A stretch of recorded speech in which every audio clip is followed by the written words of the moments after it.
নমস্কার বন্ধুরা, দিয়াস কিচেনে আপনাদের সবাইকে স্বাগত। আজকে আমি আপনাদের সামনে কুমড়োর একটি রেসিপি নিয়ে হাজির হয়েছি। এই রেসিপিটি আশা করি আপনাদের ভালো লাগবে। কুমড়ো ছোট বড় সবাই অপছন্দ করে, কিন্তু এইভাবে কুমড়োটাকে বানালে সকলেরই আশা করি ভালো লাগবে। তো শুরু করা যাক রেসিপিটি। প্রথমে আমি একটি কড়াই গরম করতে দিয়েছি গ্যাসে। তাতে আমি দিয়ে দিচ্ছি 3 চামচ সর্ষের তেল। তো সর্ষের তেল দেওয়ার পর আমি একটু অল্প 5 ফোড়ন আর তেজপাতা দিয়ে দিলাম। কুমড়োটাকে আমি ছোট ছোট করে তরকারির আকারে কেটে নিয়েছি। এরপর কুমড়োটা ভালো করে ধুয়ে নেবো জল দিয়ে। ধোয়ার পরে আমি আস্তে আস্তে কড়াই দিয়ে দেব। দিয়ে 2-3 মিনিট মতো কুমড়োটা নাড়তে থাকবো।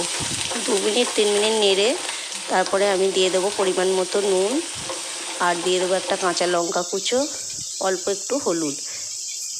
এইটুকুই নিয়ে যাবে।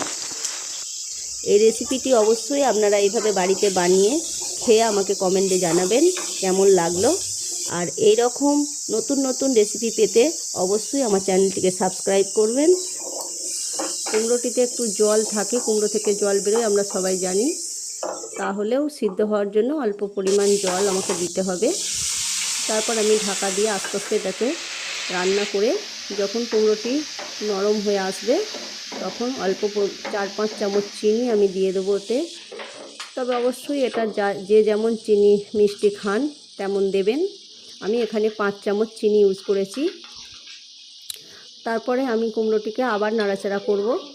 নাড়াচাড়া হয়ে গেলে দেখবো এটা নরম যখন হয়ে এসেছে তখন আমি আর অবশ্যই গ্যাসটিকে কিন্তু লো বা মিডিয়াম ফ্লেমে রাখতে হবে। গ্যাস বাড়ালে কিন্তু পুড়ে যাবে। তা দেখুন আমার কুমড়োটি প্রায় রেডি হয়ে গেছে। কুমড়োটি এইভাবে নাড়াচাড়া করার পর কুমড়োটি আমি নাবিয়ে নেব।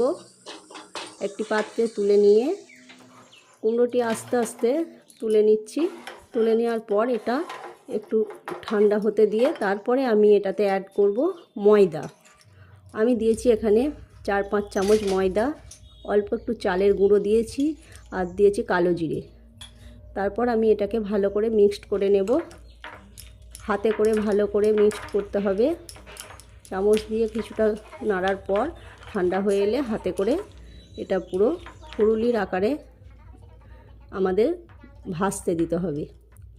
এবার আমি কড়াই চাপিয়ে তাতে দিয়ে দিয়েছি সাদা তেল।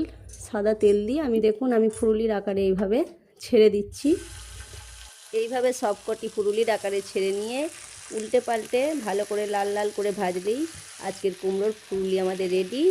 এবার আপনারা গরম গরম চায়ের সাথে এটিকে পরিবেশন করবেন। এই রেসিপিটি অবশ্যই আপনারা এইভাবে বাড়িতে বানিয়ে খেয়ে আমাকে কমেন্টে জানাবেন কেমন লাগলো। এরকম নতুন নতুন রেসিপি পেতে আমাদের চ্যানেলটিকে অবশ্যই লাইক অ্যান্ড সাবস্ক্রাইব করে রাখুন এবং পাশে থাকা বেল আইকনটি অল করে ক্লিক করে রাখুন। দেখা হচ্ছে পরের ভিডিওতে বন্ধুরা। ধন্যবাদ।